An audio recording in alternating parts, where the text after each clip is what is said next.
This is the 5th year of the Newman Institute for Catholic Thought and Culture, so it's a great blessing to be here. I want to introduce our speaker tonight. This is in one sense the easiest and the most difficult introduction that I've made, as you can understand. But I first want to ask our beloved chaplain, Father Mattia, to start us with his prayer.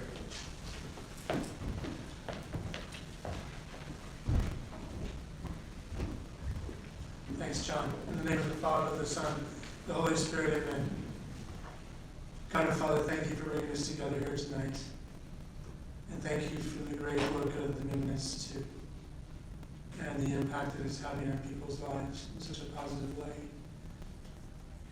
We're grateful that you've blessed this work and continue to ask for your blessing upon it, especially in our work with students, the larger population as well, but especially with our students who are longing and looking for guidance and who are longing and looking for you in their life. We ask your blessing upon our great speaker tonight, Dr. Helen Freed, and the wisdom she's going to share with us on hope and despair and Tolkien. Grateful for her willingness to do this for us, and we ask your blessing upon her and John and their family, their beautiful children. We ask this blessing in the name of your Son, Jesus our Lord, who lives and reigns with you in the Holy Spirit, one God, forever and ever. Amen. In the name of the Father, Son, and the Holy Spirit. Amen.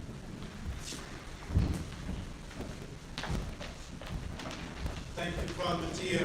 And I just want to start by, again, feeling very grateful for these 5.5 years, seeing a lot of familiar faces there. It's a good crowd despite COVID, so thank you for being here.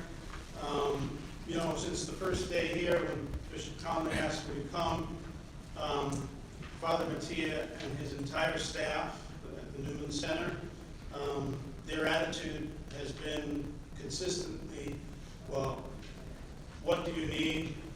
How can we help you? So they really made us, Helen and I, and our family feel very, very much at home. So this is a great apostolic work, the Newman Center and the Newman Institute. So this Reborn in Wonder lecture series, this is now, as I say, the 5th year, it's been one of our highlights. This year, as you can imagine, with COVID, it was a little bit difficult. In fact, we had two speakers cancel within a few weeks of the beginning of the year. So it sent us scrambling. I went to the bullpen and asked my wife Helen if she would give a class on Tolkien, and she said, I think somewhat facetiously, but I took her seriously, "Are you going to pay me?" I said, of course I'm going to pay you. I'll take, as I've done with the other speakers, I'll take her out to dinner. So, that's good. So, and then also a movement of grace. Actually, Helen's mentor, Dr. David Lyle Jeffrey, who's a wonderful scholar, biblical literary scholar, he had to cancel too. His doctor said he was too old to get on a plane in these crazy times. So I reached out to an old friend, Patrick Madrid, who was one of the original Catholic Answers, and I was surprised. At very short notice, he said, "Yes, I'll come." So he's coming the second Wednesday of October. He will speak about relativism on the eve of our election.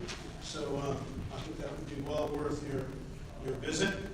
And then our third speaker in November 11th, this is all on the website, by the way, will be Father Tom Weinandy, who was an Oxford theologian. He's an American Capuchin. He was the former theologian for the USCCB. He's a very forthright man. He loves the truth, and perhaps he spoke the truth too forcefully, so was no longer the theologian for the USCCB. He's a great man, and he's one of these wonderful characters who, incredible intellect, world-renowned theologian, and incredibly down to earth. So you'll so you'll like him. So tonight we're talking about the expertise of my wife, Helen Free, on Tolkien. And just to explain the title a little bit, Standing on a Knife's Edge, we were inspired by a passage from Tolkien. It's very short. I'll read it to you. For those who know Tolkien, it was the elvish Princess Galadriel, who's talking about the difficulty of operating in a world where we are confronted with evil. You know? And she says the following. She says, "Together, through ages of the world, we have fought the long defeat. But even now there is hope left. I will not give you counsel, saying, do this or do that. For not in doing or contriving, not in choosing between one course and another, can I avail. But this I will say to you, your quest stands upon the edge of a knife. Stray but a little, and it will fail to the root of all. Yet hope remains while the company is true." And here we are at a time in history, and not just our time, but every time, where there is clearly a battle between hope and despair. We see things around us apparently falling apart. We worry for the safety of our families. And yet there is always this glimmer of hope. But it's always in tension, always in conflict. Because we are fallible beings, contingent beings, the philosophers would say, and we are, as Joseph Pieper, the great Thomist philosopher, says, we are in statu viatoris, in the state of being on the way, not yet having accomplished our end. And anything can happen between now and the end to which we aim. T.S. Eliot, in his poem The Four Quartets, says something which sounds difficult, troubling. He says, "I said to my soul, be still and wait without hope, for hope would be hope of the wrong thing." It's not that Eliot is opposed to the notion of hope. It's that he, like Pieper, like all wise philosophers, is making a distinction between natural hope and supernatural hope. Natural hope necessarily has as its obstacle, its stumbling block, the end of life, death. It's only that gift, that grace of supernatural hope, the supernatural virtue of hope, which enables us to endure. I recall with the death of my own mother, dying of cancer, 2001. My father and mother had been married for some 55 years, and she was very close to the point of death. And my father, at a certain point, broke down at her bedside. And she said to him, "Bill," was his name, she said, "Bill, have a little hope, have a little faith." By which she did not mean that she would recover or get better. She knew she was dying. She was appealing to that supernatural hope which all of us need, and which we need especially in this time. So I said this is both a difficult and an easy introduction. Helen and I met when we were both teaching at Hillsdale College. She, in fact, had come providentially from Texas to help her family take care of her dying father. And we ended up teaching at Hillsdale College and running the RCIA program there. We're, I think, still to this day, through the efforts of many, probably 10 or 15 people come closer to the faith or come into the church. It was quite beautiful. But Helen did her undergraduate work along with her siblings at the University of Dallas. And then she moved from that Catholic environment to Baylor University, where she was the lone Roman, surrounded by mostly friendly Baptists, I think. Should I tell a story of the costume party? This is on camera. After, I'll tell you. It's a great story. But anyway, it actually, being there, it actually encouraged her to learn more about the faith of her upbringing, because she was always, whenever there was a question that concerned Roman Catholicism, the professor and the teachers would just automatically turn and say, well, Helen, what does the Catholic Church think? And she had to do some research in that area. So she did her doctorate there on Tolkien. She did it under two wonderful men, one of whom has spoken here before, Dr. Ralph Wood, and the other was Dr. David Lyle Jeffrey, who just recently canceled. She's very passionate about Tolkien, and I was very grateful that she could fill in. I guess you could say that I've married up in one sense, in many senses. Helen is a lot kinder than I am. She's a lot more level-headed, I think. She's a better softball player. She's actually a much better shot with a .38 revolver than I am. Which is good for my masculine humility. But more than that, she really exemplifies the goal we have of teaching at the Newman Institute. St. Ambrose famously says that the first incentive to learn is the character of the teacher. And we have tonight some of our faculty here. We have Dr. John Lupino sitting in the back there. We have, I think, Dr. David Arias is here, and Jeff Friesen, Dr. Jeff Friesen is here. I'll talk more about the spring seminars. But again, like Helen, they are people who deeply love their students and in turn are loved by them. And that, as I say, is the incentive, the beginning of learning. So without further ado, I will introduce my wife and my best friend, my counselor, my copy editor, and all other things by way of counseling. So if you would welcome my wife, Helen Lassiter. The topic, standing on a knife's edge, the battle between hope and despair, in J.R.R. Tolkien.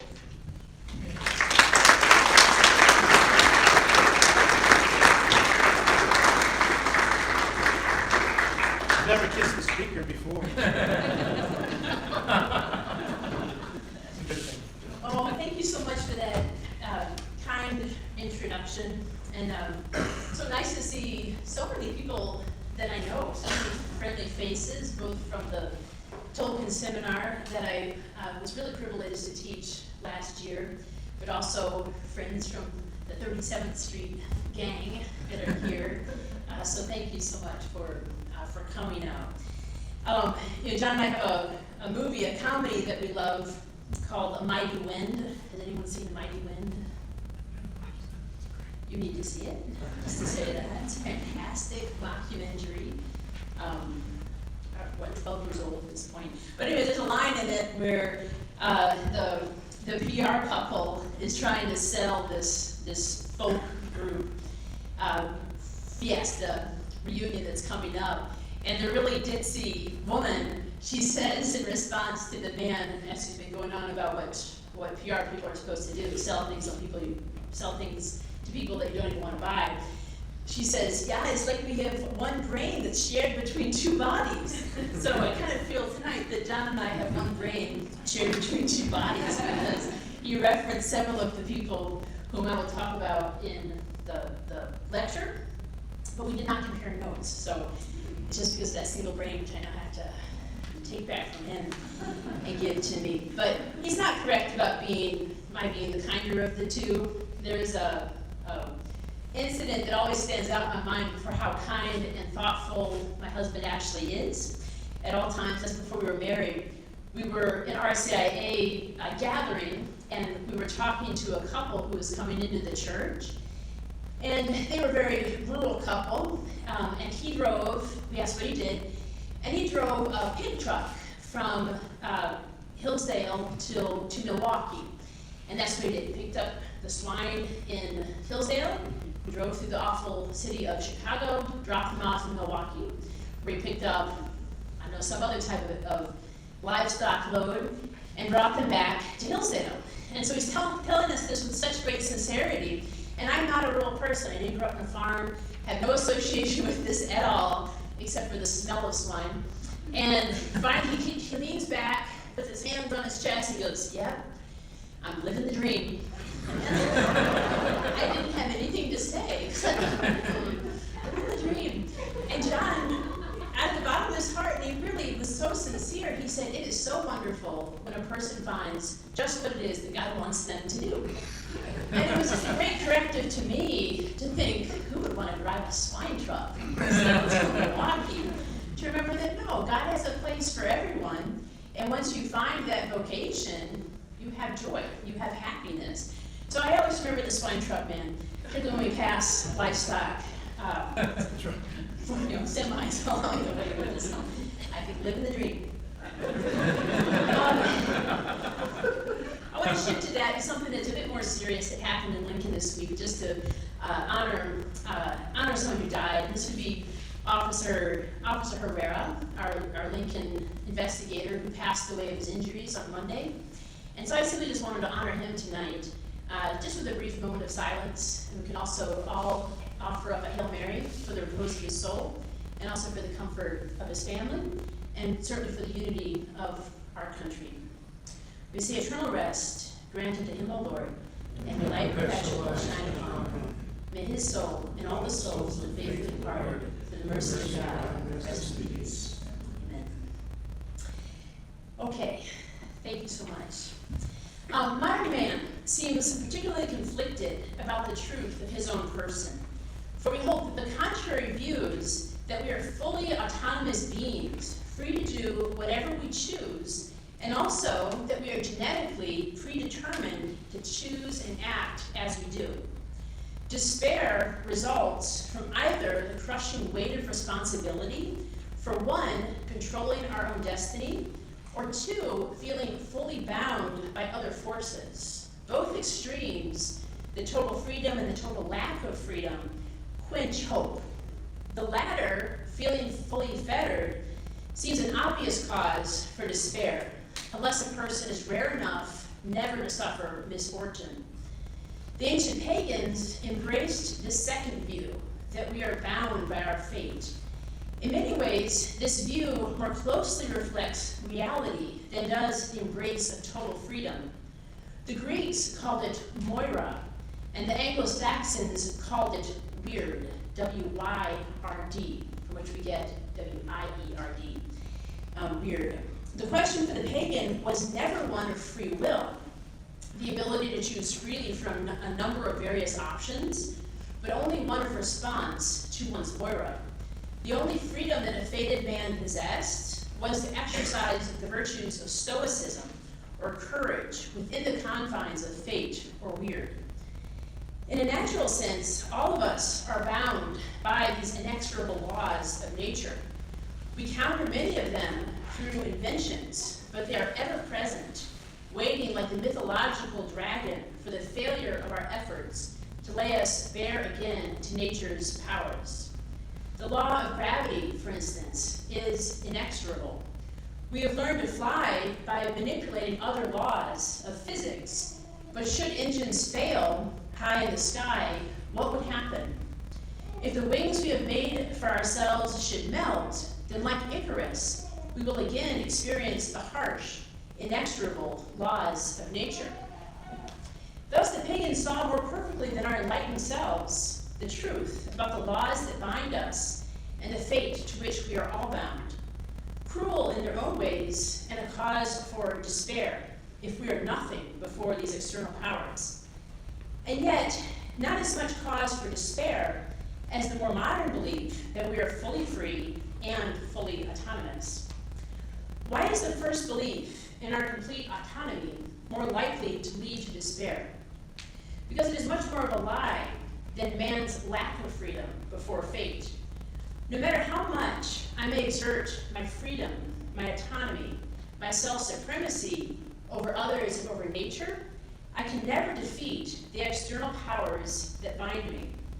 I may call myself liberated from the laws of gravity, but gravity will always show itself supreme if I stepped off of a balcony. Our constant failures as we pit our perceived unlimited freedom against fatalistic powers quickly leads to frustration, anger, and despair. And ultimately, the final law of nature, which no one can escape, is that of death. Where then is the source of our hope? St. Paul, of course, throughout his epistles, points us as Christians to Jesus Christ. In his letter to the Romans, St. Paul declares, "Hope does not disappoint us, because God's love has been poured into our hearts through the Holy Spirit, who has been given to us. While we were yet helpless, at the right time, Christ died for the ungodly." We must have a proper understanding of the human person and the surrounding natural and supernatural worlds.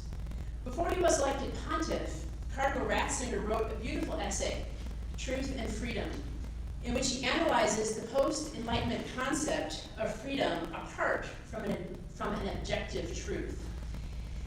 He says, quote, "Absolutely anarchic freedom, which is understood as an essential quality of man, reveals itself to one who tries to live it, not as the supreme enhancement of existence, but as the frustration of life, the absolute void, the definition of damnation.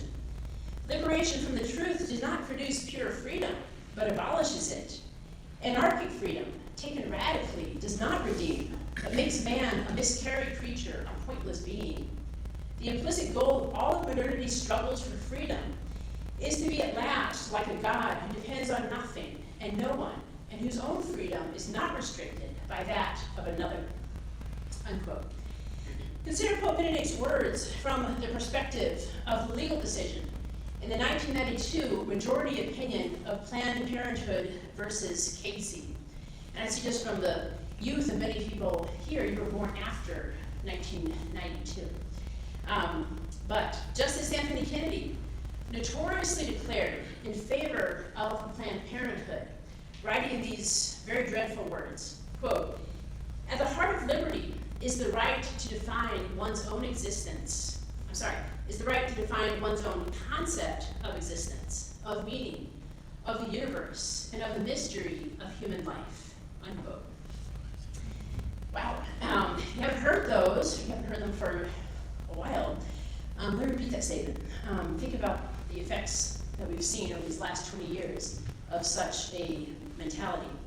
Quote, "At the heart of liberty is the right to define one's own concept of existence, of meaning, of the universe, and of the mystery of human life.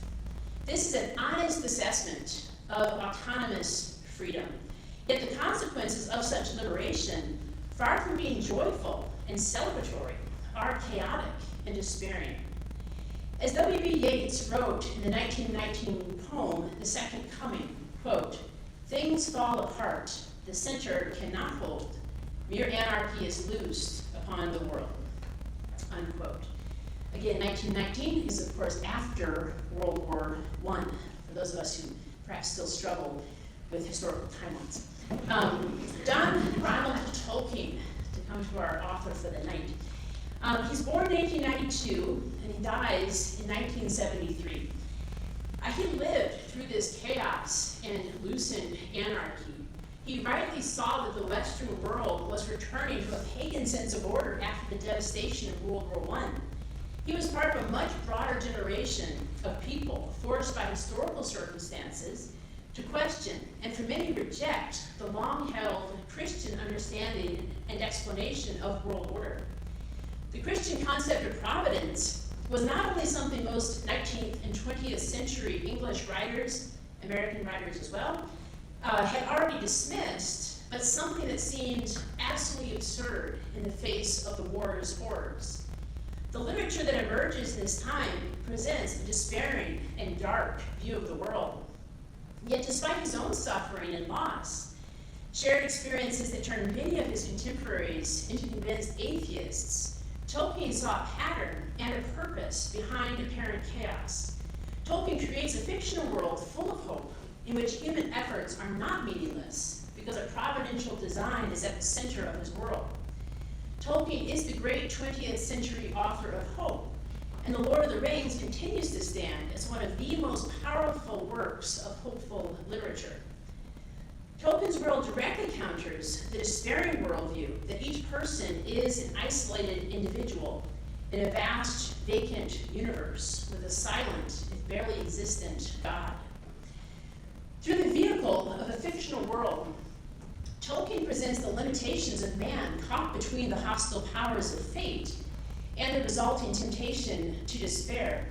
While accepting the real limits to man's autonomous freedom, Tolkien shows the infinite importance of human free will, to choose always for the good of another in the present moment, despite the apparent temporal consequences of that choice. Tolkien reveals to all of his readers the secret that despite real powers opposing us and the real limitations of our free will, we must remain in the present moment, constantly responding to its ever-shifting circumstances, with our freedom to choose for the good. For we readers in our own present moment, clouds of chaos and confusion have been swirling all this tumultuous year, and we see disturbing signs of violence and unrest threatening to engulf the country. All of us may be saying, as Frodo did, "I wish it need not have happened in my time." But Gandalf offers a profoundly wise response. So do I, and so do all who live to see such times, but that is not for them to decide. All we have to decide is what to do with the time that is given us. We must actively choose to hope in the promises of God that the final enemy, death, has already been conquered through Christ's own death and resurrection. We are, as Gandalf says, bound by circumstances of our time, but we have the freedom to choose for good within the time that is given us.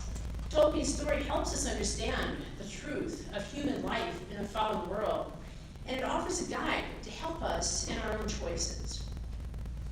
Let's begin by first looking at the ring, for this is the central object of despair within Middle-earth.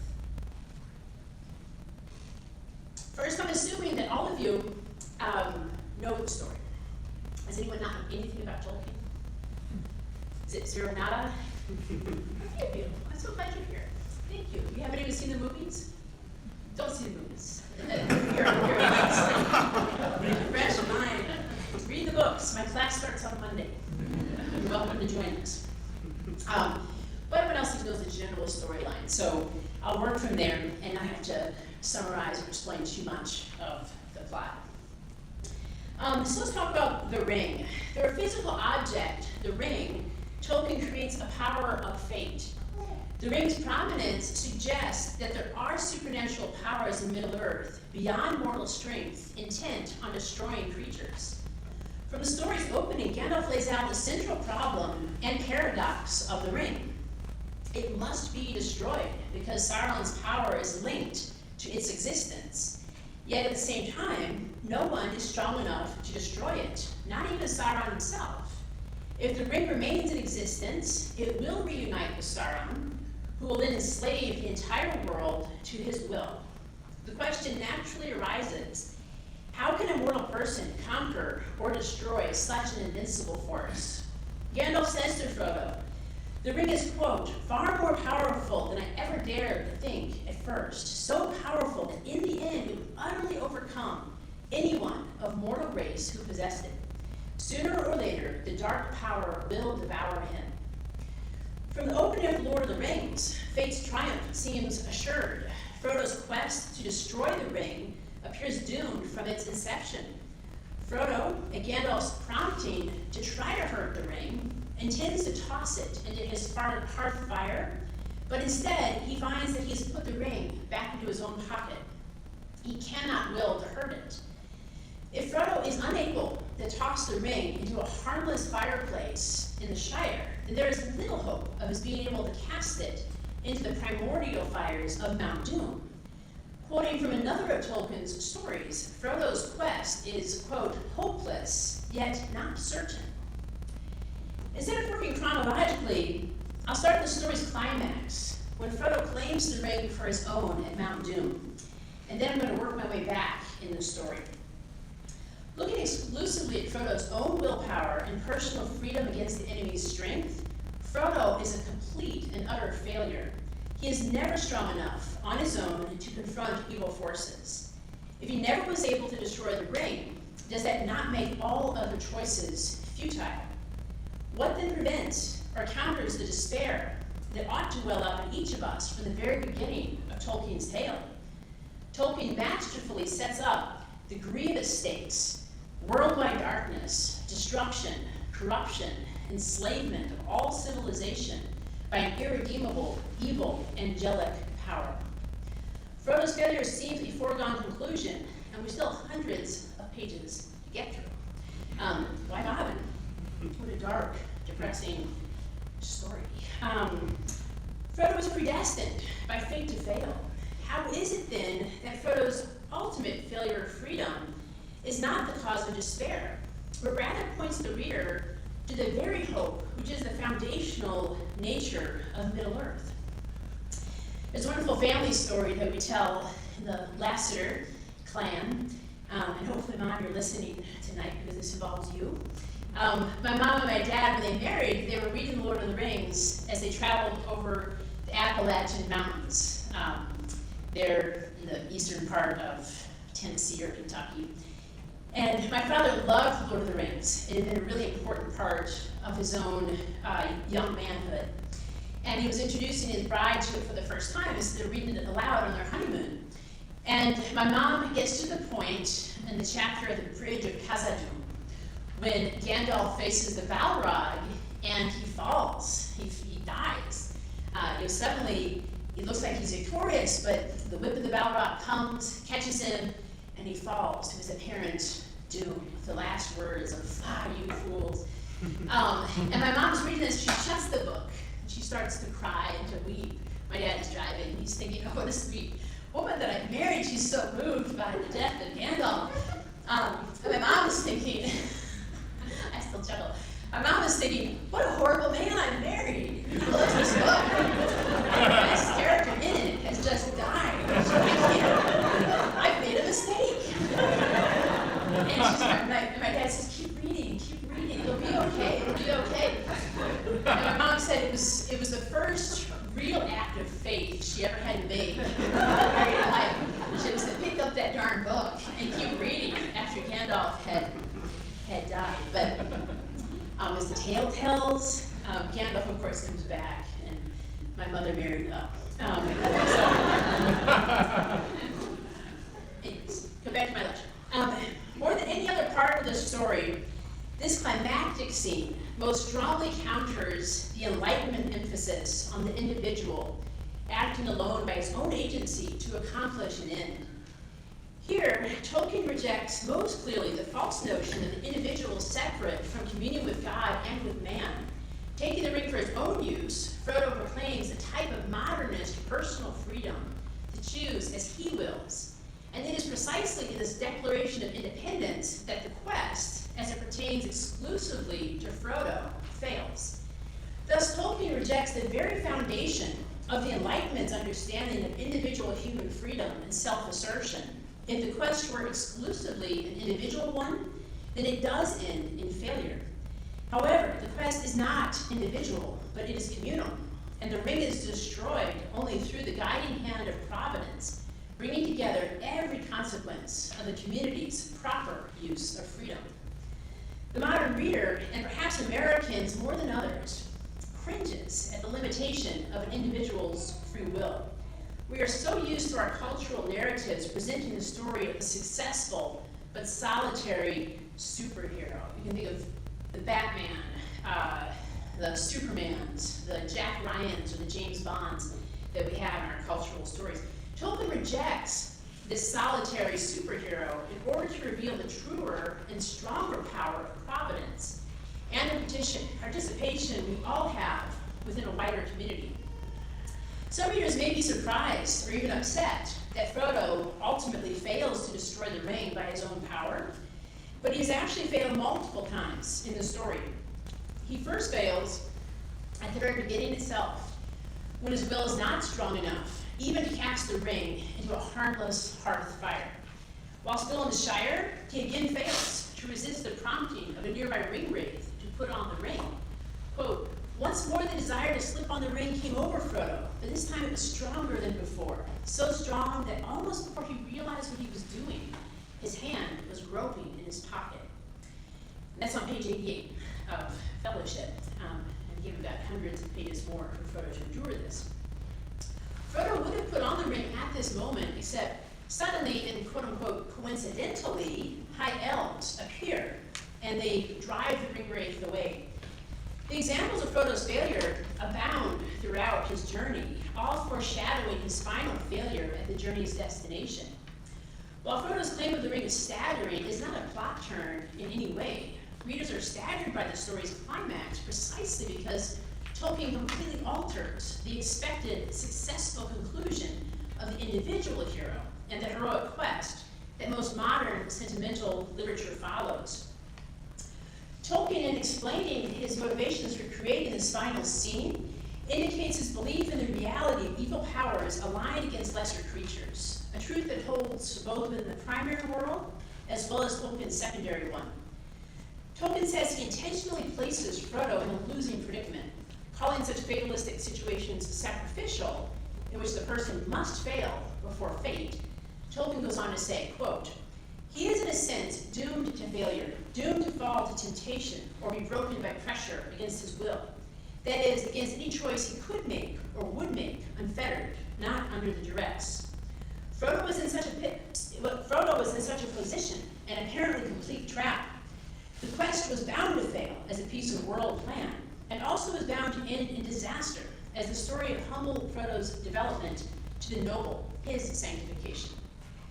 Tolkien thus creates a situation in which his main character, Frodo, comes face to face with the superhuman power of evil, and he loses. This then should be a cause for despair, and Tolkien's story ought to fall squarely amongst those of his peers who saw the futility of human freedom and life. Yet, as we all have experienced, The Lord of the Rings is a story of deep and piercing hope, suggesting the staggering importance of the human person and his or her choices. What exactly is the nature of Frodo's choice to claim the ring as his own and to refuse its destruction? Note in this passage the distinction between positive and negative freedom. Earlier in the story, and I'll detail the scene in a moment, Frodo uses a positive use of freedom. At Amon Hin, Frodo states, quote, "I will do now what I must," unquote. Now note the negative form of freedom. At Mount Doom, Frodo says, quote, "I do not choose now to do what I came to do. I will not do this deed. The ring is mine." He asserts his freedom not to choose the good in the first sentence, and his freedom not to act in accordance with the good in the second sentence. This language parallels a modernist idea of freedom as doing what we want, apart from the good or evil nature of the object. Frodo is not proclaiming a positive aspect of freedom, the freedom to choose for an object, but he is proclaiming the negative aspect, the ability to refuse or not act. In this sentence, I hear echoes, and I hope you do as well, of St. Paul's famous statement to the Romans regarding good and evil. He says, "I do not understand my own actions, for I do not do what I want, but I do the very thing I hate. For I do not do the good I want, but the evil I do not want is what I do." At the very moment of Frodo's declaration of independence and autonomy, the unexpected happens. The unexpected is violent, It's bloody, and ultimately it is the clash that must occur between two autonomous beings over any outside objective thing. Gollum attacks the invisible Frodo, who suddenly shows more strength than Sam ever thought possible in defending his possession. And Gollum bites off Frodo's ring finger to reclaim his precious. Gollum is so overcome with delight at reuniting with his precious that he dances over the edge of the chasm into the fires of Mount Doom, destroying himself and the ring in one motion. And I will say that is a great scene that Peter Jackson offers, that last scene of Gollum as he descends into the lava. This is the providential action of the story. This unseen power never coerces anyone to do its own end, and even if it is a good end. Providence does not use Frodo as an unwilling tool to realize a good counter to Frodo's own desires. Frodo's prior moments of choice reveal that if he could freely choose, he would choose according to the intentions of Providence, for the good and against the ring. In carrying the ring to the brink of his destruction, however, Frodo is pushed beyond the limits of the physical and spiritual self. Past the point of Frodo's limited self, another limitless power must reveal itself as present in the action. Frodo's individual failure and defeat allow for Providence to make itself newly manifest in the world, and to achieve an end impossible by the person alone. Our own Bishop, James Conley, in a recent podcast called Red Dirt Catholics, which you can look up, out of Oklahoma, he recently said something that jolted me, and it really should jolt all of our American sensibilities. He stated very boldly that, quote, self-reliance is of the devil, unquote. Again, it's something for most Americans say, whoa, I was raised to be self-reliant. Listen to his podcast, you can see fully what he's talking about. The self-reliance is of the devil. We are meant to be and to act within community. When ego power proves itself ultimately capable of mastering the person, Providence intervenes, as it has intervened on every prior occasion of Frodo's failure.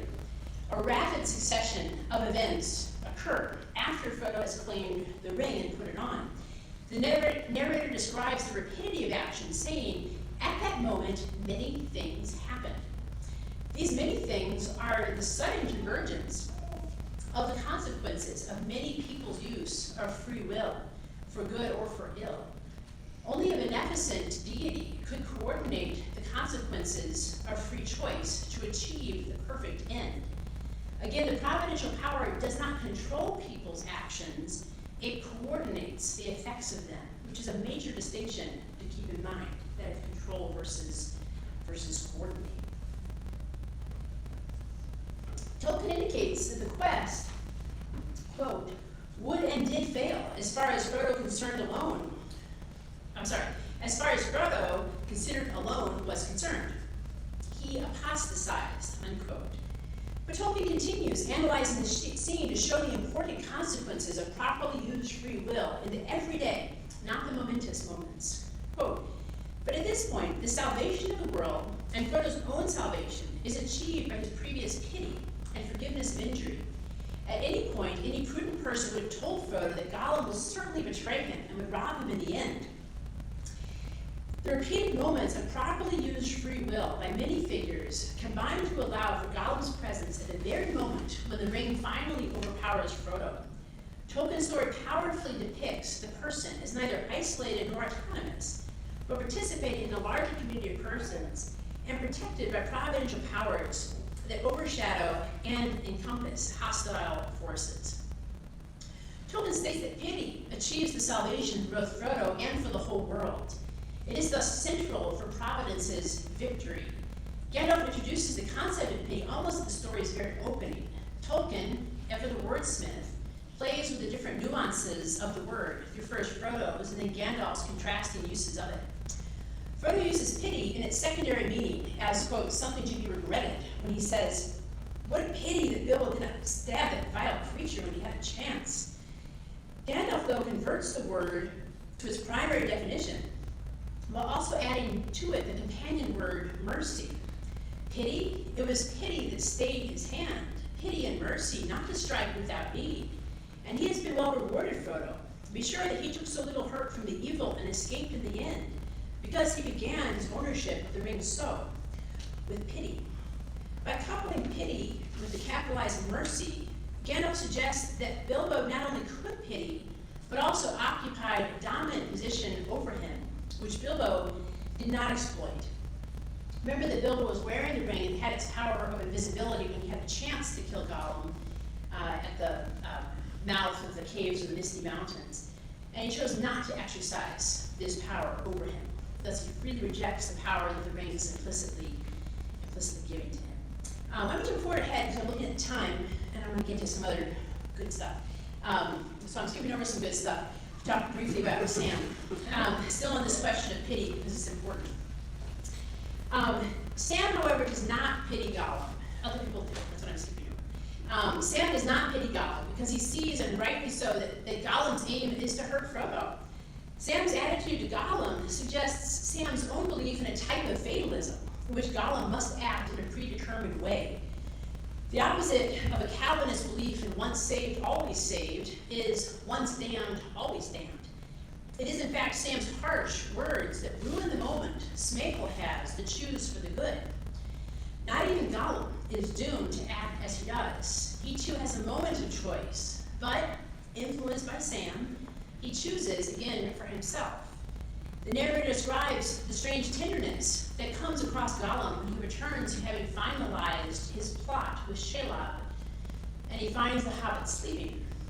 The narrator says, it's a beautiful passage. The narrator says, a strange expression passed over his lean, hungry face. The gleam faded from his eyes, and they went dim and gray, old and tired. A spasm of pain seemed to twist him, and he turned away, peering back up towards the past, shaking his head as if engaged in some interior debate. Then he came back, and slowly, putting out a trembling hand, very cautiously, he touched Frodo's knee. But almost the touch was a caress. Sam awakens at this moment, and he thwarts this instant of grace, this moment of grace for Gollum.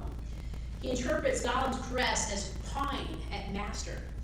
Sam doesn't hear the softness of Gollum's voice, but he continues in his own roughness, saying, "Where have you been to? Sneaking off and sneaking back, you old villain?" Gollum's brief moment of grace passes as he, quote, withdrew himself, almost spider-like he looked now. And the narrator confirms the fleeting moment I asked myself if I had been a Sam to another's Gollum. Father and I are joking that there's a confessional right here, so one can examine if you need to afterwards. Sam will ultimately show the necessary pity that enables Gollum to be the unlikely providential vehicle for redemption.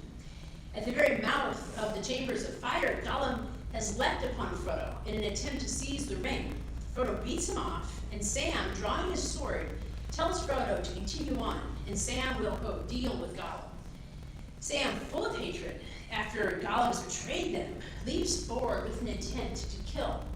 But Gollum whimpers in the ground, begging for his life. Don't kill us. Let us live. Yes, live just a little longer.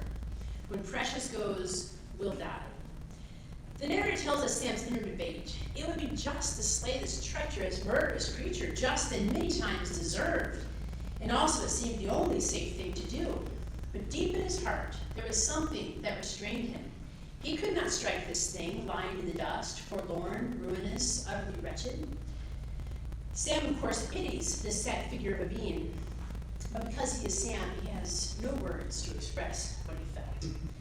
By showing pity and mercy to undeserving others, Tolkien's characters are choosing the more difficult option away from the self and his own interests. They do not know that down the line, the consequences of their choice will lead to such an important result as the ring's destruction.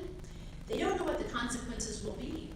They only know what is the right decision for the present moment. Apart from their intent or control, they participate in the providential plan such that Gollum, of all people, is the one who ultimately destroys the ring. Having analyzed Tolkien's dismissal of the modernist tendency to self-reliance and its resulting despair, I want to move now to the very beginning of the story and discuss the nature of hope in Tolkien, through the reality both of the person's freedom and the providential powers that surround him. Let's consider first Frodo and this interaction between the providential and the person, which gives rise to the hope present in our story. Gandalf's description of the ring's history proves powers exist which intend to do evil, but he also suggests that other forces exist that are actively working to counter evil's objectives. Gandalf leaves these other forces unnamed. While the ring intended to leave Gollum in order to return to Sauron, it did not intend for Bilbo to find it. Gandalf says, behind that, there is something else at work, beyond any design of the ringmaker. I can put it no plainer than by saying that Bilbo was meant to find the ring and not by its maker, in which case you also were meant to have it. And that may be an encouraging thought. Frodo hesitantly accepts his call to bear the ring because he recognizes his own weakness before its immense power. I am not made for perilous quests. I wish I had never seen the ring. Why did it come to me? Why was I chosen? Gandalf again emphasizes that Frodo has been chosen. Such questions cannot be answered. You may be sure it was not for any merit that others do not possess, not for power or wisdom at any rate, but you have been chosen, and you must therefore use a strength and heart and wits as you have. Though Gandalf makes clear that an unnamed power selects Frodo to keep the ring, Frodo still must accept another's calling of him. His freedom to do so is an essential nature of the acceptance. The text makes this moment of free acceptance clear. When Gandalf, having told the ring's history and described the reality of the situation as far as he knows it, stresses the point, and now the decision lies with you. The narrator says there was a long silence in which Frodo thinks about what he has been asked to do. Gandalf again inquires, have you decided what to do? And Frodo offers his hesitant response, no, or perhaps yes. As far as I understand what you have said, I suppose I must keep the ring and guard it, at least for the present, whatever it may do to me. Frodo's motivation for choice seems to be love for his homeland rather than any love for himself. He willingly surrenders his enjoyment of what he loves for the beloved's own preservation, showing greater concern for others than for himself. I should like to save the Shire if I could. I feel that as long as the Shire lies behind, safe and comfortable, I shall find wandering more bearable. I shall know that somewhere there is a firm foothold, even if my feet cannot stand there again. He recognizes his own limitations before the evil powers contending against him and gives voice to the temptation of despair, and yet he does not. He acts in the present moment for what he must do. He acts in hope. Frodo does not simply make a one-time resolution that then permanently binds him, which is another type of despairing situation, but he constantly reaffirms the vocation. Such repetition of choice emphasizes the free, not coerced nature of the will, and reminds us of the need for exercising our freedom in the present moment. When in the Shire he first decides to accept the ring, Frodo theoretically knows the strength of malevolent powers, but he has no practical experience of them. He gains this wisdom during his journey from the Shire to Rivendell, as he is pursued, attacked, and almost killed by the Black Riders. Recall in fact that Frodo's knife wound is so great that he begins to actually enter into the shadow world of the Ringwraiths. So his experience then of evil is quite personal and intimate. The Council of Elrond comes to the definite decision that someone must take the ring to its destruction in Mount Doom. In taking the ring from the Shire to the temporary safety of Rivendell, Frodo wholly fulfills what Gandalf had initially asked of him. Thus, while nothing compels him to continue as the ring-bearer, he again offers himself up to do so. When he renews his choice to keep the ring, he does so even more freely than he did in the Shire, precisely because he has greater knowledge of the dangerous consequences of his choice. The author describes Frodo's second acceptance of his calling in a way that, upon a first reading, challenges the idea that Frodo was free. Quote, "At last with an effort Frodo spoke, and wondered to hear his own words, as if some other will was using his small voice. I will take the ring, he said, though I do not know the way." The implication of some other will using his small voice is that an other forces Frodo's will to accord with the other's purposes. A reader initially could interpret the author's words to imply that a higher power violates Frodo's will, using him as a tool to achieve a good end. Tolkien presents one aspect of evil as using other people as a means to an end. Evil actions follow a utilitarian attitude toward the human person. objects to be used, abused, and discarded. Elrond's response, while indicating the unnamed power's role in electing Frodo, also clearly suggests its lack of coercion.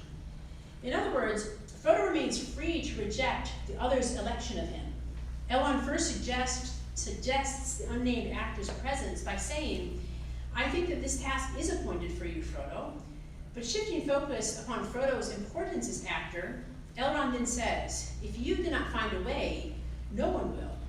Directly countering the argument that another's will coerces and usurps Frodo's, Elrond emphasizes the free nature, the necessity of the free nature of Frodo's choice.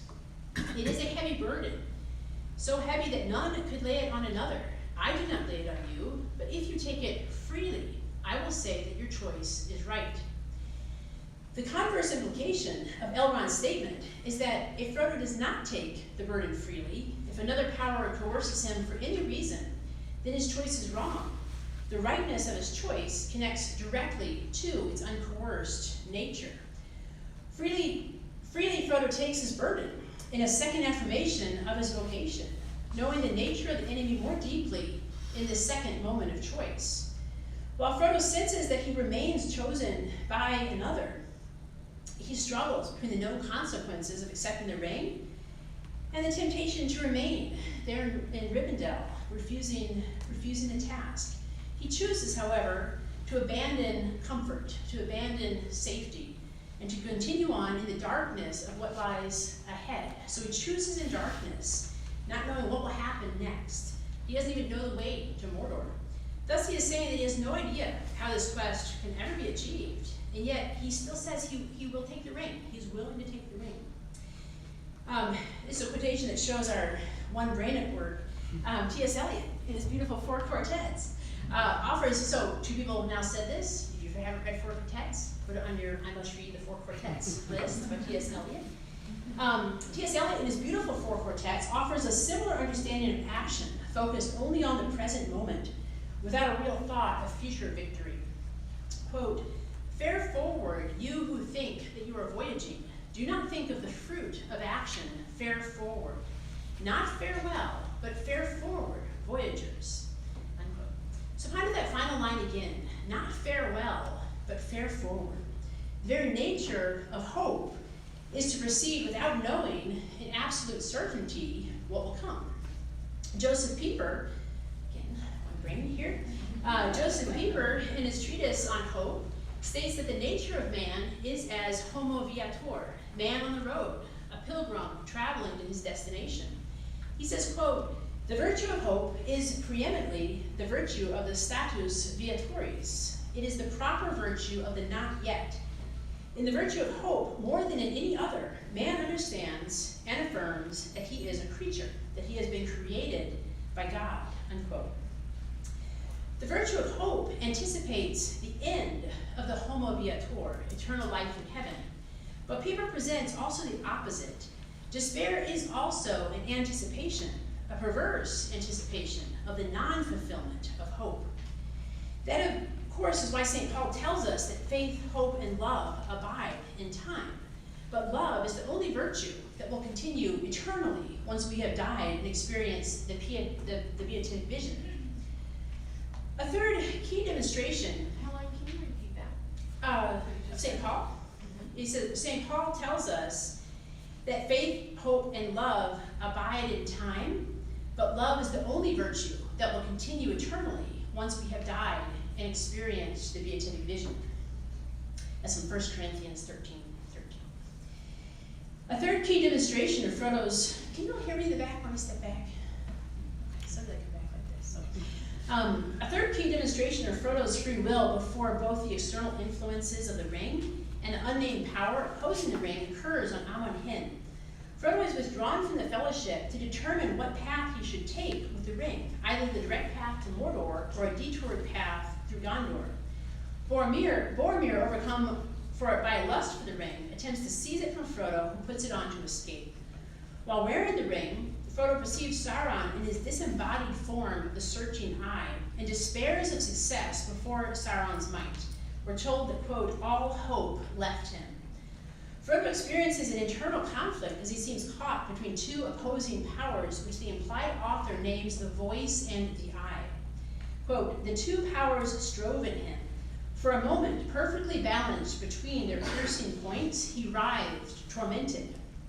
The author makes very clear it is not the two powers which are perfectly balanced, but is the person, Frodo, who is placed in perfect balance between the powers. One power urges him to reveal himself to the eye, while the other power puts the thought into his mind, fool, take off the ring. Neither power, though, denies Frodo's own will. The author emphasizes the moment when Frodo realizes his own ability to respond. Suddenly, he was aware of himself again, Frodo, neither the voice nor the eye, free to choose, and with one remaining instant in which to do so. He took the ring off his finger.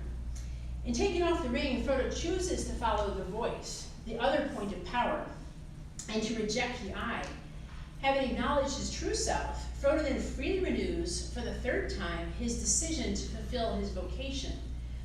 Quote, a great weariness was on him, but his will was firm and his heart lighter. He spoke aloud to himself, I will do now what I must. Contrast this language again with that when he's at Mount Doom. I will not do this deed. I do not choose now what I came to do. Note carefully what causes despair and why hope leaves Frodo, for it is really key to what Tolkien is presenting about the proper use of free will and its interconnection with despair or hope. The temptation at Amon Hen is parallel to what he later is going to experience at Minas Morgul. And yet at Minas Morgul, the ring's power is much stronger and Frodo's will is much weaker. As the ring-raised host issue from the evil city of Minas Morgul, Frodo gives totally into despair, immobilized in despair, when the army passes. Listen carefully to what Frodo thinks as a way of understanding Tolkien's depiction of the nature of despair and thus how we can counter its temptation. I am too late. All is lost. I tarried on the way. All is lost.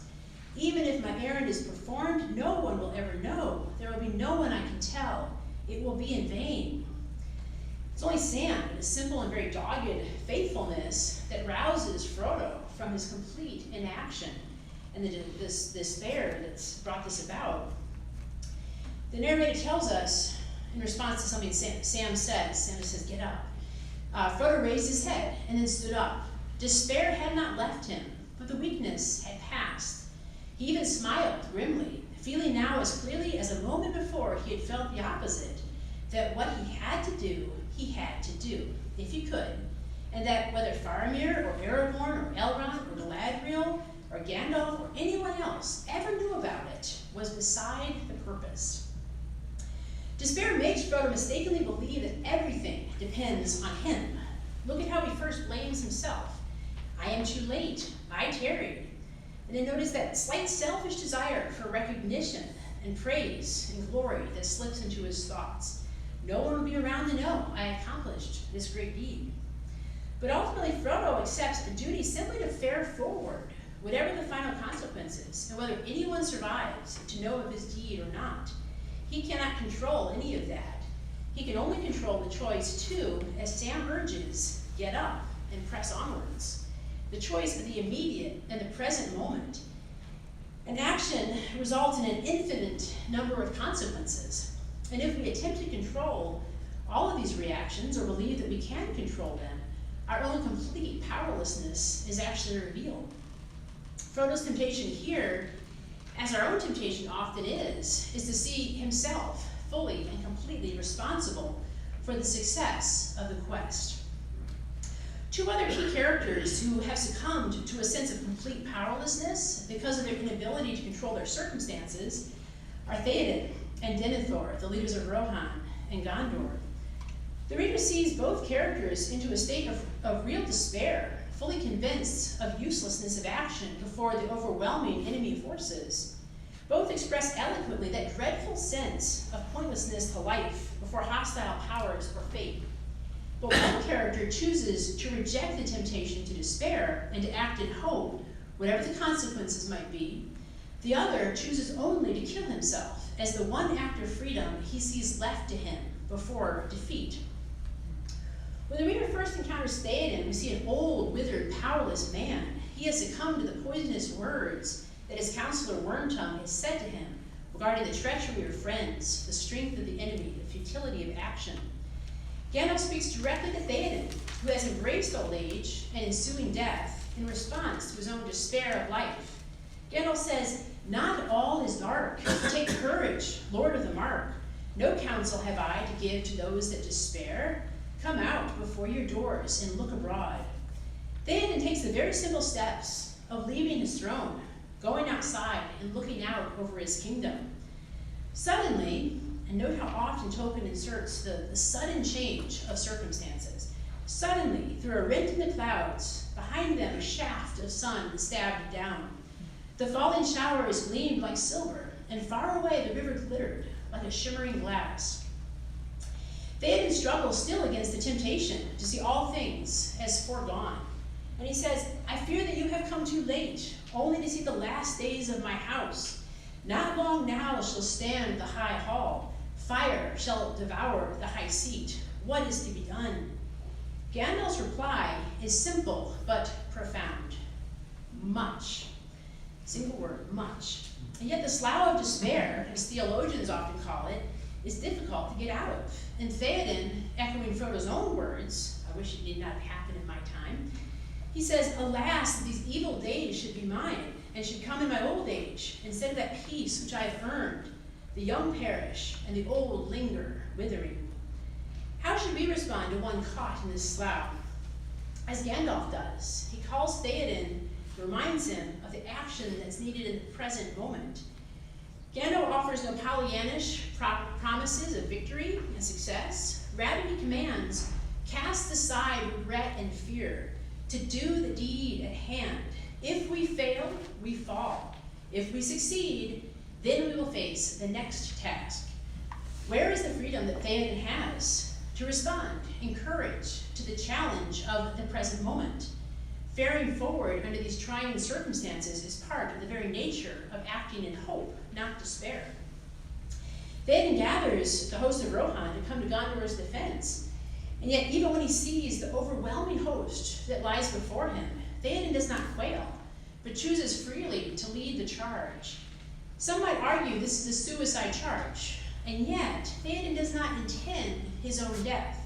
There is a key distinction between knowing and accepting you may die in battle, and intending or willing your own death. Theoden knows he most likely will die, and yet he leads the charge. And we're told he leads it, quote, like a god of old, even as Boromir the Great in the Battle of the Valar when the world was young. And what is the consequence of his free choice? Again, suddenly, we have a suddenly. Morning and a wind from the sea, and darkness was removed, and the hosts of Mordor wailed, and terror took them, and they fled and died, and the hoofs of wrath rode over them. This is an unexpected turn of events, brought about through the free choice of Theoden to reject the despairing embrace of a predestined defeat. Theoden does die in battle, but he dies a noble hero's death. He slays the monstrous steed of the Nazgul king, and then he directly faces the Nazgul himself. And remember, just the very presence of this evil being causes a type of immobilizing hopelessness in everyone. Far from crumpling before the other's power, Theoden says in a commanding voice to those around him, including us, "Fear no darkness." He is not talking about the darkness of death. He is speaking more profoundly about final spiritual darkness. Theoden does die, as further evidence in Tolkien's secondary world, and our primary one, that death is not the worst thing that can happen to you. Theoden's final words are ones of victory, as he looks forward to the promise of eternal life and assesses his life in the metaphor of a day's length. "I go to my fathers, and even in their mighty company I shall not now be ashamed. A grim morn, and a glad day, and a golden sunset." Contrasted to Theoden in both choices and end is Denethor,